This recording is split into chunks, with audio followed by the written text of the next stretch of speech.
ગઈકાલે વિધાનસભામાં જન વિશ્વાસ વિધેયક નામનું એક બિલ રજૂ કરવામાં આવ્યું.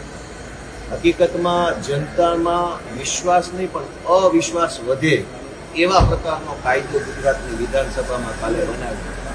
મેં એનો ભરપૂર વિરોધ કર્યો કે ગુજરાતની વિધાનસભામાં આવા કાયદા ન બનવા જોઈએ, પરંતુ બહુમતી છે ભાજપની એટલે એને મન ફાવે એવા કાયદા બન્યા. કાયદો એવો છે કે ગુજરાતના સહકારી વિભાગમાં એટલે કે સહકારી મંડળી, દૂધ મંડળી, ખાંડ મંડળી, મત્સ્યોદ્યોગ મંડળી, ખેતી મંડળી, અમૂલ સંઘ, સહકારી કોઈ પણ ક્ષેત્રમાં કોઈ માણસ ખોટા ડોક્યુમેન્ટ આધારે, ખોટી જાહેરાત આધારે, ખોટી સહી આધારે, ખોટા કોઈ પણ પ્રકારના પુરાવા આધારે એમાં સભાસદ બની જાય, ડિરેક્ટર બની જાય, ચેરમેન બની જાય તો એને હવે જેલની સજા નહીં કરવામાં આવે પણ 5,000 રૂપિયાના દંડની સજા કરવામાં આવે.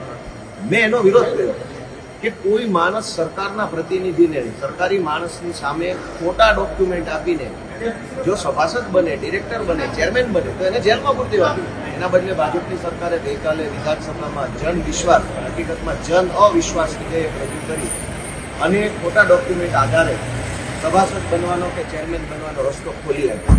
બીજી વાત કે ખોટા ડોક્યુમેન્ટ ખાલી સભાસદ બનવા માટે નથી વપરાતા. ખેડૂતના નામે લોન લઈ લેવામાં પણ ખોટા ડોક્યુમેન્ટ વપરાય. ખોટા ડોક્યુમેન્ટમાં માત્ર કાગળ નહીં, ખેડૂતની ખોટી સહી કરવી, ખેડૂતનું ખોટું ખાતું ખોલાવવું બેંકમાં, ખેડૂતનો ખોટાનો ઉપયોગ કરવો, આ બધું પણ ખોટી પ્રોસેસ છે.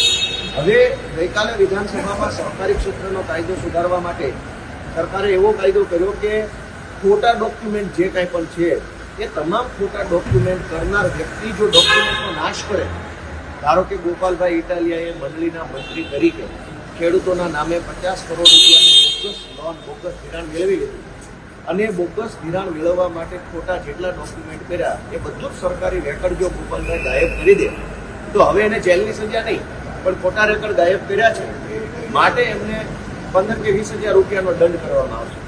ગઈકાલે ગુજરાતની વિધાનસભામાં એક ભયંકર ખેડૂત વિરોધી, ગામડા વિરોધી, સહકાર ક્ષેત્ર વિરોધી કાયદો પસાર કરવામાં આવ્યો. મેં એનો વિરોધ કર્યો કે ખોટું કરનારાને દંડ ન હોવો જોઈએ પણ એને જેલની સજા હોવી જોઈએ. આ સિવાય જન અવિશ્વાસ વિધેયકની અંદર ગઈકાલે એવું પણ હતું કે જે માણસ ગેરકાયદેસરનું બાંધકામ કરે એને જેલમાં નહીં પૂરવાનો પણ એની પાસેથી 50,000નો દંડ લેવાનો. હવે ખોટું ગેરકાયદેસરનું બાંધકામ કરનારને જો 50,000નો દંડ લઈને છોડી મૂકવામાં આવે તો ગેરકાયદેસરનું બાંધકામ કરનારાની હિંમત વધે કે જનતાની હિંમત વધે? તો મેં કાલે વિધાનસભામાં આ વાતનો વિરોધ કર્યો કે આ જન અવિશ્વાસ, સરકારે તો એનું નામ આપ્યું છે જન વિશ્વાસ વિધેયક પણ હકીકતમાં જન અવિશ્વાસ વિધેયક છે કે ખોટું ગેરકાયદેસર બાંધકામ કરો તો 50,000 દંડ, ખોટા કાગળિયા સરકારી કચેરીમાં રજૂ કરો તો 5,000 દંડ, સરકારી કચેરીનું રેકર્ડ ગાયબ કરી દો તો 20,000 દંડ. આવા બધા કામ કરવા વાળાને તો જેલમાં પૂરવા જોઈએ. એના બદલે ભાજપની સરકારે ગઈકાલે ખેડૂત વિરોધી કાળો કાયદો પસાર કર્યો છે. મેં એનો પુરજોર વિરોધ કર્યો છે. આશા રાખીએ કે સરકારને ભગવાન સદબુદ્ધિ